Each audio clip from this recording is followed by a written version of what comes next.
నువ్వంటూ పుట్టినట్టు నా కొరకు ఆ చూకి అందలేదు ఇంతవరకు వచ్చింది గాని ఈడు ఒంటి వరకు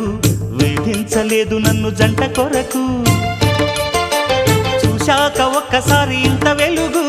నా వంక రాను అంది కంటి కునుకు ఈ అల్లరి గారడి నీ లీల అనుకోనా